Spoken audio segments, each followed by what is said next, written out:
Hi madam. Hi ma'am. ನಾವು ಅಂಗಡಿಲಿ ಸೀರೆಗಳನ್ನ ತಗೊಳ್ಳೋಕೆ ಹೋದಾಗ ಆ್ಯಕ್ಚುಲಿ ಸೀರೆಗಳನ್ನ ನೋಡಿದಾಗ ಅದ್ರ ಬೆಲೆ ಏನಿದ್ರು 1,500, 2,000, 3,000 ಹಿಂಗಿರುತ್ತೆ. ಬಟ್ ಕ್ವಾಲಿಟಿ ಬೇರೆನೇ ಇರ್ಬೋದು. ಬಟ್ ಈ ಸೀರೆ ನೋಡಿದಾಗ ನಂಗೆ ತುಂಬ ಇಷ್ಟ ಆಯಿತು. ನಾನು ಬೇಕು ಅಂದ್ಬಿಟ್ಟು ತೊಗೊಂಡಿದ್ದೀನಿ.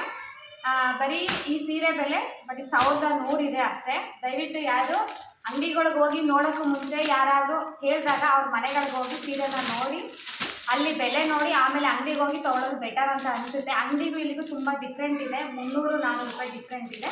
ದಯವಿಟ್ಟು ತೊಗೊಳೋರು ಅವ್ರ ಯಾರಾದರೂ ಅಕ್ಕಪಕ್ಕದ ಮನೆಗಳಲ್ಲಿ ಸೀರೆ ಮಾಡ್ತಾರಲ್ಲ ಅವ್ರ ಮನೇಲಿ ಹೋಗಿ ನೋಡಿ ಅಲ್ಲಿ ಬೆಲೆ ಮತ್ತು ಅಂಗಡಿ ಬೆಲೆ ನೋಡಿ ತೊಗೋಬೇಕು ಅಂತ ನಾನು ಹೇಳೋಕ್ಕೆ ಇಷ್ಟಪಡ್ತೀನಿ. ಅಂದರೆ ಸುಮ್ಮನೆ ಹೋಗಿ ದುಡ್ಡು ಕೊಡಬೇಡಿ. ಈಗ ಈ ಸೀರೆಗೇ ಮನ್ನರ್ಸು ಮತ್ತು ಸುಮಂಗಲಿಗೆ ಹೋದಾಗ 1,500, 1,800, 2,000 ಕಮ್ಮಿ ಅಂತೂ ಆಗಿರಲ್ಲ. ಅದಕ್ಕೋಸ್ಕರ ಹೇಳ್ತಾ ಇದ್ವಿ, ಮನೆಗಳಲ್ಲಿ ನೋಡಿ ಸೀರೆಗಳನ್ನ ತಗೊಳ್ಳಿ. ತುಂಬ ಥ್ಯಾಂಕ್ಸ್ ಮ್ಯಾಮ್. Thank you.